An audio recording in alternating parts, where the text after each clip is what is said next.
উনি ভুক্তভোগী হওয়ার পরে আমার কাছে গেছে, আমি ওনাকে আবার কিনতে দিলাম, উনি সাথে সাথে আবার 50 টাকা নেবেন। আপনার নাম কি? আপনার মিথ্যা কথা বলেন কেন? দোকানের লোক, এই দোকানের আপনারা গায়ে রেট আপনি চুপ করেছিলেন, ক্যামেরা দেখে আপনি রেট চেঞ্জ করে বলছেন। আপনার গায়ের মূল্যের চেয়ে বেশি টাকা রাখেন। দোকান কি চালাতে চান না চান না? আজকে নতুন নিচ্ছেন, আমি তো বুঝবো না, সেটা তো আমার বুঝার বিষয় না। গায়ের রেট সে তো না দেনা বেচে না, তারা শিখাই করে দেন নাই। আপনার দোকানের না দোকানের না, তো দোকানের হইলে আপনি এখন তো দায় রাখতে পারেন না। সেই হাতের টাকাগুলো কার? তোমার ব্যক্তিগত না দোকানের টাকা? তো 5 টাকা করে বেশি বেচতেছে উনার কি গাড়ি কয়টা মাথা? মালিকের অনুমতি ছাড়া কি করতেছে? মালিক অনুমতি ছাড়া কি করতেছে?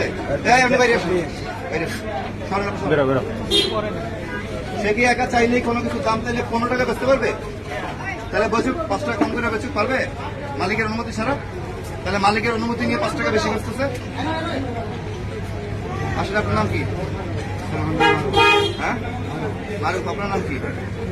হৃদয়। আপনার 5 টাকা করে বেশি বেচতেছেন গায়ের মূল্য হচ্ছে, আপনি জানেন না মূল্যের? সেটা আপনার অনুমতি ছাড়া বেচতেছে না, যে চুপ করে 5 টাকা বেশি বেচ।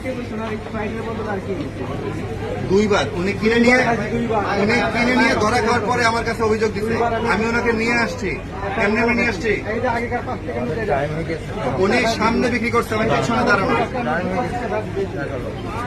সে তো স্বীকার করতেছে আপনার অনুমতি ছাড়া বিক্রি করছে।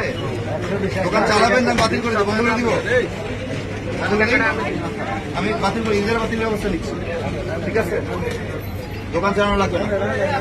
আপনারা গায়ের মূল্যের চেয়ে বেশি বিক্রি করা যায় না, জানেন এটা? আপনি অবশ্যই জানেন। তো এইখানে বসে কেন বিক্রি করলেন? এত শহর দেখলেন কেন? এখন জেল দিই আপনাদের, আর দোকানটা বন্ধ করে দিই, ভালো হবে? এই জিনিস আর দেখবো না স্যার, কখনো হবে না। আপনার 20,000 টাকা জরিমানা করলাম ফার্স্ট ওয়ার্নিং, সেকেন্ড বার আমি দোকান ইজারা বাতিল করবো আর জেল দিব, অনাদায়ী 1 মাসের কারাদণ্ড, ঠিক আছে? এই জিনিস যেন আমি দ্বিতীয় দিন শুনি না।